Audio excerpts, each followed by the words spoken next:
All right, let me show you my 1980 RM125 I just got. Listen, I live in West Michigan, and it's December 15th right now, and it's 61 degrees. This is not normal. So I took a little opportunity to take this thing for a spin. I bought it a week ago today. I wasn't expecting to be able to ride it or anything, but here we are. So I just took it for a quick spin around the yard, a little bit. Yeah, it was fun. It's been a long time since I've owned a dirt bike. It's 2022, right? 1992, I sold my last bike. So, let me show you. All right, here it is. Lighting probably isn't the greatest. It's getting dark already. But the guy I bought it from restored it. It doesn't need a whole lot. You know, really could use another front rim to match the rear. It's got OEM plastics except for the rear fender is a Meyer. It's got a Vintage Works exhaust system and silencer. It's got Works Performance shocks.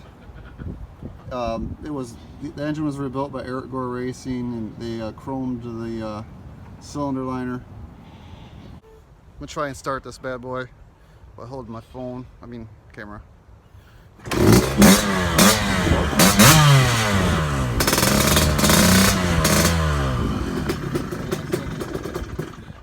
Try to turn off the choke while trying to do too much. There we go. All right, here it is.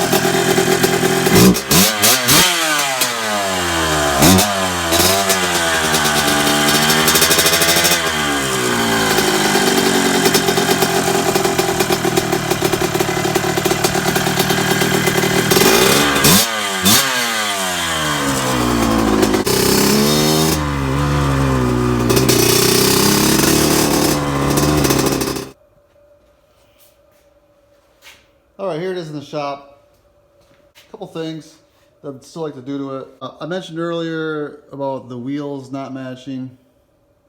I guess I'm a little vain because that does bother me a little bit. So I might be addressing the front wheel. It's got a full circle racing rear wheel. So maybe I'll look into that for the front.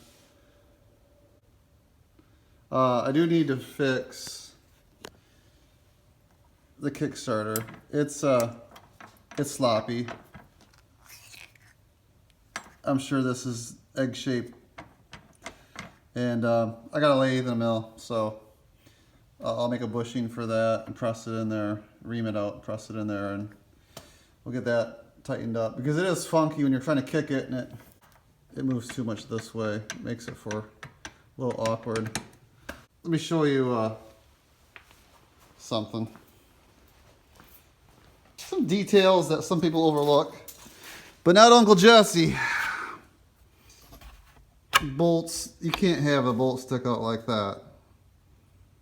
You know what I'm saying? It might clear the tire, but it might not. And when I do those 70-foot triples in my backyard, you know I'm probably gonna bottom this thing out a little bit. So we gotta take care of that. Again, because of my vanity, you may have struggled putting these backgrounds on. They don't really fit perfectly, or even close, with the panel. So, and really, these should be black. This is a 125. 125s should have black and not white backgrounds. And I would leave them white if they were on there okay. You know, there's a bolt right there. Hold the side panel onto the bracket. There should be a nice little cutout. And here's what I was talking about earlier. And overlaps over here. I'm just a stickler for these kind of details. So if they were on there good and, you know, stuff like that, I would just leave them white. But same in the front. There's a cutout right here. The throttle cable is supposed to go through this hole. and into the, you know, from this side, and then just, I don't know. Oh, and maybe I'll put a folding shift lever on there. Bigger pegs also. It's pretty easy to do. I guess there's a couple of bikes that pretty closely fit. So I'll try those. I have to look into it a little bit more. But just a little bit longer and wider. I'm not sure what they were thinking back in the day. I mean, they used these tiny pegs like this, man, into the early 90s before they started thinking to themselves, gee, maybe we should make them a little bigger so it's not so hard on people's feet. But other than that, I'm just going to ride it, take care of it. Oh, whoa, one more thing. The pipe, it's natural metal. I mean, it looks cool, but it's just a pain in the butt to take care of. So I guess I'll look into getting some high temp powder coating or something on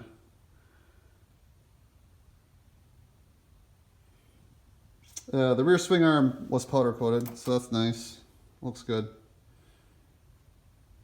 The front forks, he told me all he did to the front forks, I think he started running out of, stopped wanting to spend money on it probably at that point when he got to the front end, but the front forks, he just rebuilt them and they're everything's stock.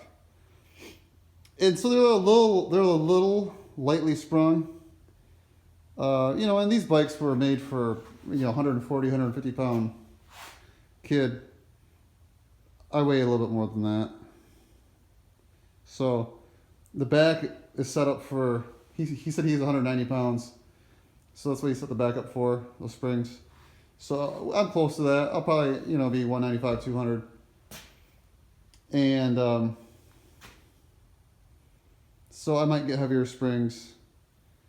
And then Racetech makes some emulators, I think they're called, that modernizes the dampening action of the front forks. Brings it up to more, you know, 2000s standards maybe. We'll see how it goes. I'm just going to ride it like that at first, but that's about it. That's about it. So this is pretty much where it's going to sit until probably March or April. But I work out here in the shop, and I also got Big Orange here that I'm working on. And can't you imagine that bad boy right there, the back of the truck? My 1980 RM125 in the back of the 74 Ford. See ya.